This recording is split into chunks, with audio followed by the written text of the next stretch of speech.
Welcome back to another one, ClownCatLeague. Semifinals, Game 1, Chrazini in blue as the Aztecs and his opponent Azu in red as the Vietnamese. As you can see here, Chrazini is moving forward with 2 villagers. He's got a good amount of gold in the bank already, as he's got a lot of villagers on that main gold, which is forward. Actually blocking this gate with a house. I think that scout was just standing underneath the gate. And second gold on the side, main stone safe in the back. As the siege workshop monastery coming up, we do see a stable for Azu here. I guess it's Azu. I'm gonna go with Azu here. Main stone from forward, second stone forward outside. So it's 2 villages on stone actually, which is interesting. A TC coming up on the main gold, which is quite safe in the back, and a TC coming up on the second gold in the wood line also in the back here. So the map okay-ish, except for stone maybe, but for now Azu looks fine. And we have that scout trying to get the monk, and ooh, nice shot with the mangonel. The monk actually surviving. Can the villager wall them in? Looks like this is completely walled now, but one monk going down here. And Chrazini has 2 monasteries, going for a lot of monks here, missing any upgrades, no sanctuary, no nothing, and a siege workshop has produced the mangonel, but it's pretty much it. And Chrazini is going for monastery number 3, is going really aggressive here. We've seen it in the quarterfinal games as the Burmese, that he knows how to play monks. Now we have 4 monks on the map and production is going strong, sanctuary coming in, very important to see. This one is closed, I think, second stone outside, but he cannot leave his base through that gate, which is a little bit unfortunate. He still has gates to go through outside, actually one really close to his base, number 2 and 3 quite close, number 4 and I think number 5 is in the monastery already. So Chrazini actually going with map control. As for Azu, he's going with the siege workshop here, 3 TCs up and running. That means we're going to see a defense with light cav here and double stable, but he's housed on 50 now, 45. Now 50 has a lot of gold in the bank, no market, sorry, so he cannot buy any food, and I think he should go for market really quick, because other than that there is nothing you can do to balance this economy. Chrazini is close to clicking up to Imperial actually. Now the light cav are moving in, but it's a lot of monks. They have 50 HP and there is at least 5-6 conversions. Chrazini showing that he's really good with the monks, the light cav, the others are actually going down, and the walls are also open, so Azu is not trying to wall this, and Chrazini is on the way up to Imperial Age. As for Azu, 800 gold in the bank, still no market as far as I can see, so he is spending all his food and he's banking 800, like 1k2 resources that he cannot use really. Could go for towers, try to defend with that. He doesn't really need to go anything at this point in the game, but we do see Chrazini coming forward with a lot of villagers. That's actually 14? Wow, that's just too many in my opinion. And Chrazini has enough stone for a castle. He was on that main stone as far as I can see, and he's putting that castle inside Azu's space. So Azu right now is not in trouble, but maybe not yet, as we do see Redemption coming up. We do see the Imperial Age now happening, first Trebuchet probably on the way, and those monks should get a lot more upgrades. Right now Chrazini doesn't have so much gold in the bank, block printing, illumination coming in, waiting for enough gold for bureaucracy, I imagine. And then he's gonna have very strong Aztecs monks, a few light cav, and there we go. Azu moving in with the light cav, but again, a lot of conversions, it's a few dead monks, but he is calling the GG already. He knows he's too far behind, still 700 gold in the bank, and not enough light cav, not enough counterplay against this, and he's not dragging on with that game, instead calling the GG. So let's go to game 2.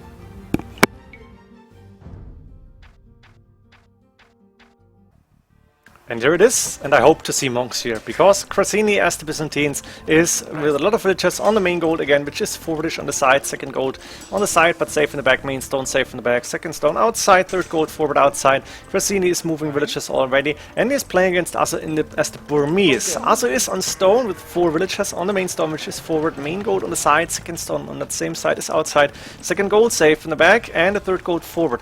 Actually, that's a lot of villagers here for Azu. He clicked with 20, was it 28, 27, 28, not quite sure. He went for Loom as well, so I guess he went one more villager, and he also is going for a scout build, which is very interesting. He's got enough stone for a castle, and we do see siege workshop and double monastery once again for Chrazini. Chrazini likes his monks apparently, and he's been playing really well with them. Now that scout cav looks like it's going down. Azu is hunting it, and the castle coming up on the side here. Not quite sure about that castle position. I would have preferred to see it either next to the market here or in front of the main stone. Now we have a mangonel inside that siege workshop, and Chrazini does not know about the castle yet. He's going for his monks. He's gonna go for the relics apparently, as long as the time, and that scout from Azu is for now surviving. could get converted. It's quite dangerous. Chrazini also on stone again, 3 villagers, so he might want to go for another fast imp with the forward castle. He's not going to be able to do as much damage, I think, as there's now Arambai on the field, and you need to get good conversions in. That's 1, 2 monks already down, but also, no, that's actually only 1 Arambai got converted. Good fight here for Azu. Azu is with 1 TC, second TC coming up on that second goal. That house is a little bit annoying, but it's okay, not a big problem here. And he's not producing any more Arambai, doesn't have the resources to do so, only doesn't have too many resources. And now, as you can see, that was not enough Arambai. 2 got converted, the other 2, 3 got suicided or killed here, and Chrazini suddenly, sorry for not showing the score, with a better end for himself again. I think he's in the score lead, and not in the score lead, but in the lead in this game. He's not really close to clicking up this time, but Byzantines have cheaper Imperial Age, so maybe second castle coming up. I'm not quite sure about that one.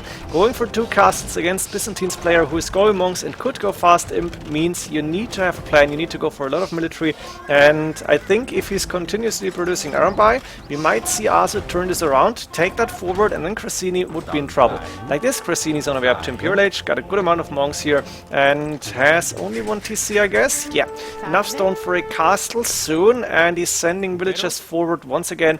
Is there another villager? No, only 5 coming up, and that's the problem now. We have a castle coming up from Chrazini, something that Azu should stop, but Azu is forward trying to go in, which is a little bit of a mistake in my opinion. The monks, though, running back.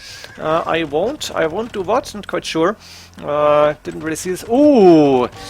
Standard victory, 190 years for the relic victory. That means Azu actually with a little bit of an advantage, as you can see the forward now and can constantly see it. We do see another big group of Arambai, I think it was 7 or 8, getting converted or killed, but a castle on 95% and all the villagers died. So Chrazini has to send more villagers. He's not gonna lose those. Maybe 1, yeah, as we can see.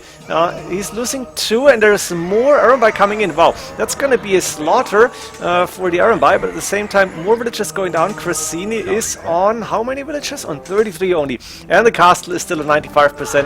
Now Chrazini needs to make sure that the next bunch of villagers are actually able to go through, and this time with more conversions coming in and only 1 scout kept to get converted, this castle is going up. We're going to see trebuchets now, 4 of them actually. And of course, Azu not up to Imperial Age, not even on the way. Instead has 2 TCs up and running. I don't see a 3rd TC, and is still producing Arambai, but he's gonna face more and more monks, so he needs Arambai and Light Cav in my opinion.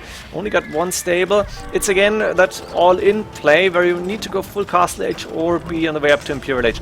And right now we have 2 trebuchets, 1+1, going to take that castle, and it's a matter of time until Chrazini is gonna be able to move forward. So Azu needs to think of something fast, and it's the double stable that's coming up to make 3 of them. Azu got decent resources, but I don't think Imperial Age is going to help him a lot. He could add in some monks as well, but he's facing 12 range monks with only 9 range, so not really the best option. You would like to be in for that. And we do see the pikeman upgrade coming in for Chrazini as well, so he's expecting the cavalry units like Arambai obviously, and possibly even Light Cav.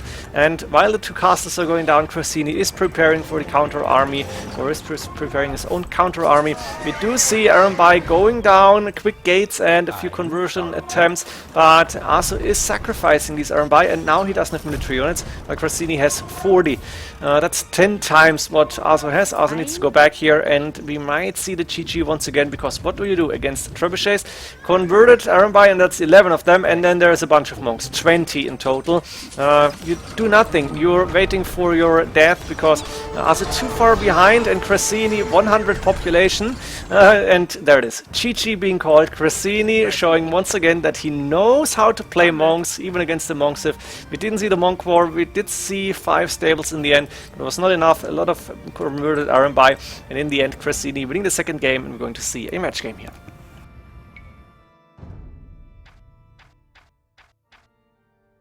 Match game, game number 3. Chrazini not with the monk sift this time, playing as the humans, and is getting housed on 20 population, something you don't want to have. Wheelbarrow coming in and a quick house.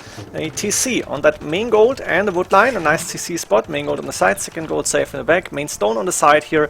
And we have Azu as the Incas going up to feudal as fast as Chrazini pretty much, and he's going for a tower rush here. 5 villagers, an eagle scout, and he's attacking the walls already. Let's see how Chrazini is going to react. He's actually starting to wall off, which is the standard answer to a scout rush, to a tower rush, sorry. And he's going with 5 villagers on stone.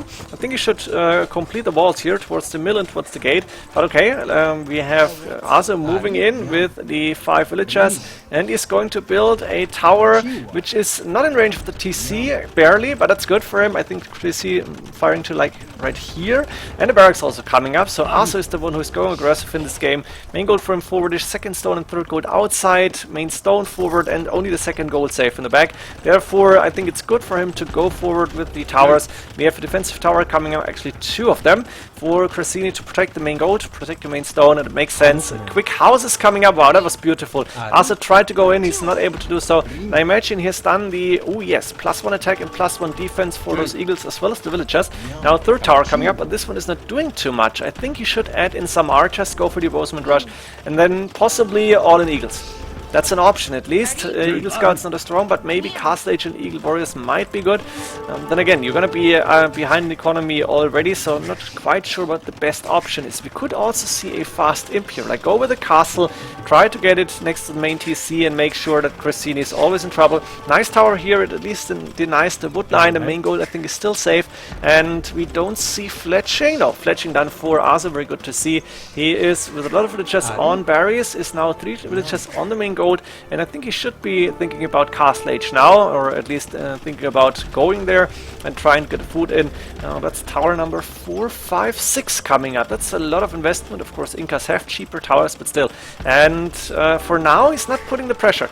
That's the biggest problem. I think he needs to take these towers down. Like, go for villagers inside the tower that is actually hitting something from your opponent. Like this, it's going to take forever. And Chrazini with the 2 TCs and 2 towers is quite safe here. You should go in, you should try to go in with eagles here, or go for a faster Castle Age and go for a castle. Azu is close to clicking up, that's good for him. Chrazini not as close, but of course he's got almost double the villagers. Markham Blacksmith is up, so we're going to see the Castle Age, and now I think we should see more villagers on stone and a castle on in front of that main TC. That would be what I would like to see here, because that castle could put so much pressure, and even though it's like not really for making units, Kameyuks are not a good option here, I guess. Well, they could attack the tower from outside, but they could also attack here. I think it would be nice to see that castle. The towers alone won't be good enough. Azu, though, is not on stone. I'm not quite sure what he's doing right now. If he's going for economy now, he's going to be so far behind, I think he's not going to be able to recover. And that's very important. Chrazini also on the way up to Castle Age. Now imagine a castle coming up here, not quite sure how long it takes to build one. Chrazini actually has enough stone, but a castle here would mean that TC, it would research the Castle Age, but then you wouldn't get a castle in the position that you want to as Chrazini. I think Chrazini is going to put the castle somewhere around in front of his main TC. And that makes a lot of sense. So Chrazini could even go up to Imperial Age, at least, but that's nice. Lunch started conversation here. Not that chatty. I mean, I played a lot better last time. Okay, no idea what they're talking about. I'm not really going to follow. We have the Castle Age for Chrazini now coming up, and here is the castle in front of the main TC. Mangonel, but there is so many villagers. Chrazini can allow the villagers to die, at least a few of them. He can afford it. A ram coming up out of the siege workshop, and the castle is up. So these towers, 1, 2, 3, 4, will all go down, and that means Azu's push is pretty much stopped. At the same time, Chrazini has enough resources to click up to Imperial Age immediately, and therefore I guess you needed to go for a castle and fast imp. Now we have the Kipchaks moving out. That Mangonel actually could do damage, or the towers could, because the Kipchaks only 40 HP as far as I remember. Yeah, not that much, but there's the towers falling, and Azu is not really following up with the plan. That's no guard tower upgrade, which he doesn't really need anymore. He's losing to that tower to a Capram even. Upgrade done. Castle Age, Cuban's bonus obviously, and Chrazini is ahead in economy. We have Azu with 34 villagers, Chrazini 65, and Azu is now actually going for TCs. 1 TC on the main gold already up, another TC on that second gold, TC number 4 actually, because this one up on the woodline in the back. But the problem is, I thought you were not going to be up that fast. Yeah, Chrazini was doing quite good here. Again, it's pretty standard to go up not too late, even though you're getting tower rushed. In Imperial Age coming in with Thumb Ring, with Bodkin Arrow, and Kipchak production still going forward, coming up. The siege workshop is already there with 2 Catrams now. Castle coming up directly on the corner, and there is not much Azu can do here. Chrazini is so far ahead. Azu started a tower rush but didn't really follow up. He needed to go with more pressure, either eagles or archers, or maybe a castle coming up forward that would change the game. Like this, I didn't even know what happened. Yeah, he's breaching the walls, Chrazini taking his time, but also knows this is over. And like this, the semi-final was played in a 3-0 for Chrazini, making him, at least for me, somewhat the tournament favorite now in the ClownCat League, because he's been playing so convincingly, so strong, and I'm not quite sure how he ended up in ClownCat League, not quite sure how good his 1v1 rate is, but as far as I know, he's a very good team game player, got a very decent rating there, and obviously can play Arena 1v1. Hope you enjoyed this one, see you in the next games, GG.